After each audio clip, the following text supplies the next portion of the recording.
పోతారు. రేపు పొద్దున కలిసిన ప్రధానమంత్రి గారిని వారికి తెలియజేస్తాను.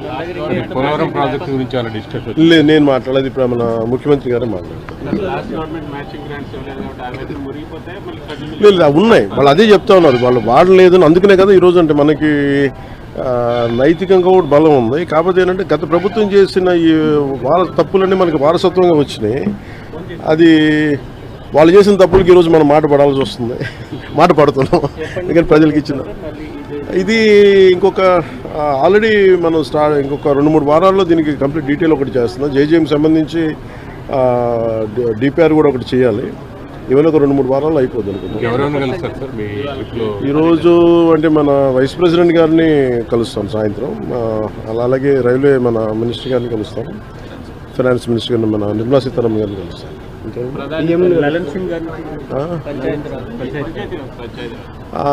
ఇప్పుడు ఉందా మనకి ఇంకా ఫైనలైజ్ చేసినట్లేదు చెప్తారు. ప్రధాని గారితో ప్రధానంగా ఏ అంశాలను ప్రస్తావించబోతున్నారు సార్? ప్రధానమంత్రి గారిని కలిసి ఒకటి జల్ జీవన్ మిషన్ మీద ముఖ్యంగా ఉంటుంది. అంటే ఎందుకంటే ప్రధానమంత్రి గారి కోరిక అంటే ఆయన కళ ఇది, ప్లస్ ప్రతి ఒక్కరికి రక్షిత మంచినీరు ఇవ్వాలని, దానికి మేమందరం కమిటెడ్గా ఉన్నాం. అందుకనే ఒక మోడల్ స్టేట్గా చేయాలనేది ఆయన నా అభిప్రాయానికి తెలియజేయడానికి.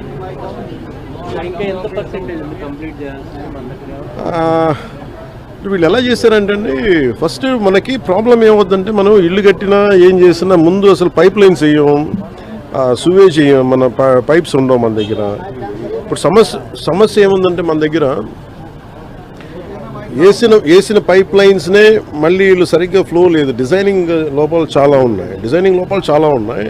ఆ డిజైనింగ్ లోపాలు ఒకళ్ళు కరెక్ట్ చేయాలి. అలాగే మనం అలాగే డిజైనింగ్ లోపాలతో పాటు ముఖ్యంగా ఏంటంటే ఈ వాటర్ ప్రెషర్ ఒకటి సరిపోవట్లేదు. ప్రతి ఒక్కరు ఇండివిజువల్ హౌసెస్ వాళ్ళు ఓన్ మన మోటార్లు పెట్టి లాగేస్తూ ఉన్నారు. మిగతా ముందుకెళ్ళే వాళ్ళకి రావట్లేదు, కొంచెం హైట్లో ఉండే వాళ్ళకి రావట్లేదు. ఇవన్నీ చాలా పారామీటర్స్ కన్సిడర్ చేసి మనం భవిష్యత్తుకు ఆలోచించాలి. అందుకని వీటి మీద నేను ముందు నుంచి రివ్యూస్ చేస్తున్నప్పుడు నేను ప్రతిసారి ఇదే చూస్తున్నాను. ఇక్కడ మనం ఉన్నప్పుడు 4 అడుగులు 100 ఇల్లు ఉంటే వాళ్ళకి నీళ్ళు రావట్లేదు. అలాగే ముందున్న ఒక 2 కిలోమీటర్ల ఏరియాకి వస్తుంది, నెక్స్ట్ పక్కన ఉన్న వీటికి రావట్లేదు. ఇవన్నీ మన పిఠాపురంలోనూ చాలా క్షేత్రస్థాయి పర్యటనలు ఇవన్నీ నేను పరిశీలించాను. ఓవర్ హెడ్ ట్యాంక్స్ ఉన్నాయి. మనకి డ్రింకింగ్ వాటర్ మనకి surface drinking water facilities. Pipe డిజైనింగ్లో వీళ్ళు చాలా బండగా మొండిగా పైపులు వేసి తవ్వేస్తున్నారు కదా, దానికి చాలా కన్సిడర్ చేయాలి. ప్రెషర్ ఎవరిని తీసుకుంటారా, లేదంటే ఎక్స్ట్రా మీటర్ ఏమైనా మోటార్లు వేసి తోడేస్తారా, వాటి ఏం చేయాలనేది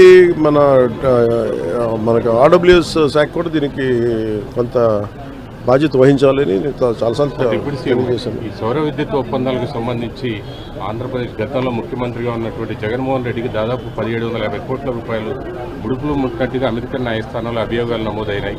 దీనిపైన అది నేను లాస్ట్ 2-3 డేస్ నుంచి ఒకసారి మొత్తం పరిశీలిస్తా ఉన్నాను. ఒకసారి మన ముఖ్యమంత్రి గారితో మాట్లాడి దీని మీద కలిసి సమిష్టి ఒక నిర్ణయం మన అభిప్రాయం తెలియదు. వీటన్నిటి మీద ఉన్నాయి డిమాండ్స్. వీటన్నిటి పరిశీలించి వెల్కమ్ దీన్ని తెలియజేస్తాను, మా అభిప్రాయం తెలియజేస్తాను. రాష్ట్రంలో రోజుకు కుంభకోణం బయటపడుతుంది. ఈరోజు మళ్ళీ తిరిగి కడప ఎయిర్పోర్ట్ సంబంధించి 150 కోట్లు, అట్లనే అంతకుముందు శ్రీకాకుళం జిల్లాలో కానీ అంటే సమోసాలకే 9 కోట్లు, అలా కదండి, సమోసాలకే 9 కోట్లు అనుకున్నప్పుడు ఇవన్నీ మనం చూడాలి. అంటే ఇది అంటే చాలా బాధ్యతారాహిత్యం, భయాలు లేవు, పారదర్శకత లేదు, అకౌంటబిలిటీకి వీఆర్ పేయింగ్ ద ప్రైస్.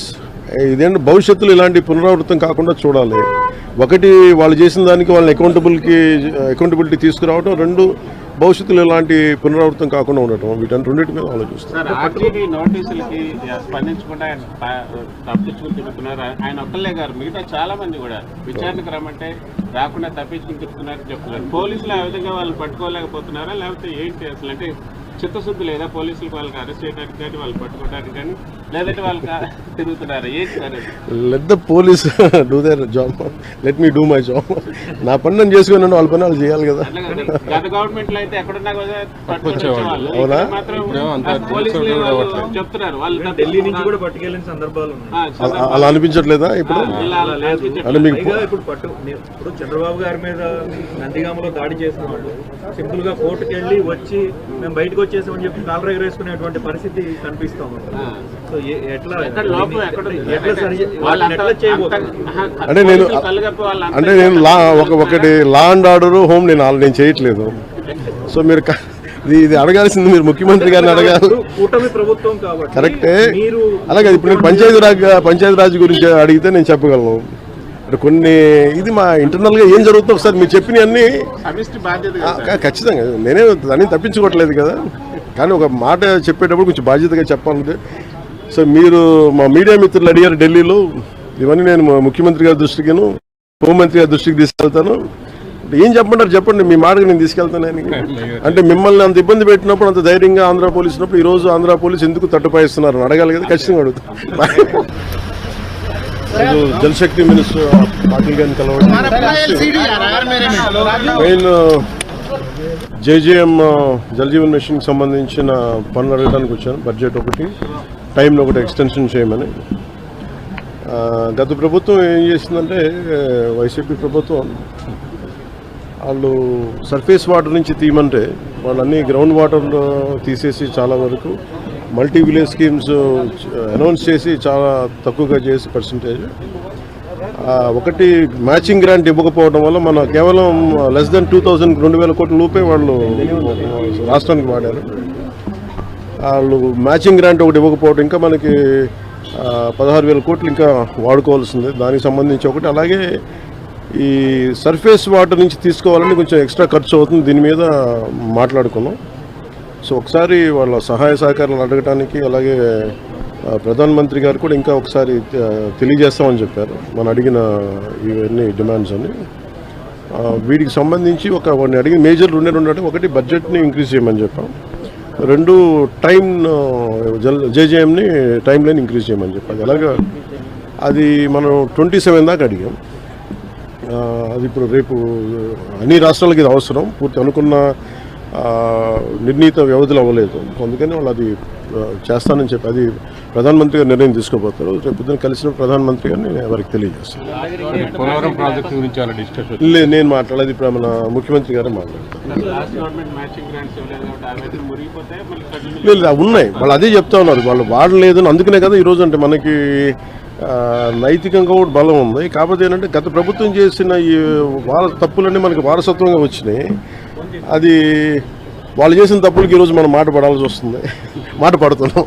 ఎందుకంటే ప్రజలకు ఇచ్చిన ఇది ఇంకొక ఆల్రెడీ మనం ఇంకొక 2-3 వారాల్లో దీనికి కంప్లీట్ డీటెయిల్ ఒకటి చేస్తున్నాం. జేజేఎంకి సంబంధించి డిపిఆర్ కూడా ఒకటి చేయాలి. ఇవన్నీ ఒక 2-3 వారాల్లో అయిపోద్ది అనుకుంటున్నాం. ఈరోజు అంటే మన వైస్ ప్రెసిడెంట్ గారిని కలుస్తాం సాయంత్రం. అలాగే రైల్వే మన మినిస్టర్ గారిని కలుస్తాం, ఫైనాన్స్ మినిస్టర్ గారిని మన నిర్మలా సీతారామన్ గారిని కలుస్తాం.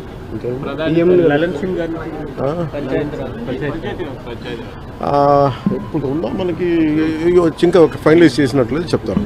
ప్రధానంగా ఏ అంశాలను ప్రస్తావించబోతున్నారు సార్ ప్రధానమంత్రి గారు కలిసి? ఒకటి జల్ జీవన్ మిషన్ మీద ముఖ్యంగా ఉంటుంది. అంటే ఎందుకంటే ప్రధానమంత్రి గారి కోరిక, అంటే ఆయన కళ ఇది, ప్లస్ ప్రతి ఒక్కరికి రక్షిత మంచినీరు ఇవ్వాలని.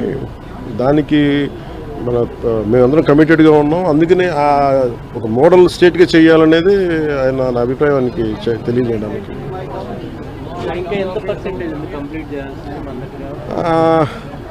వీళ్ళు ఎలా చేశారంటే అండి, ఫస్ట్ మనకి ప్రాబ్లం ఏమవుతుందంటే, మనం ఇల్లు కట్టినా ఏం చేసినా ముందు అసలు పైప్ లైన్స్ వేయం, సువేజ్ చేయం, మన పైప్స్ ఉండవు మన దగ్గర. ఇప్పుడు సమస్య ఏముందంటే మన దగ్గర హిట్ టీవీ యాప్ ని డౌన్లోడ్ చేసుకోండి. ఇందులో short news, live news, entertainment movies అన్ని అవైలబుల్ గా ఉన్నాయి. Please download hit TV app. Hit TV app ని ఫ్రీగా డౌన్లోడ్ చేసుకోండి.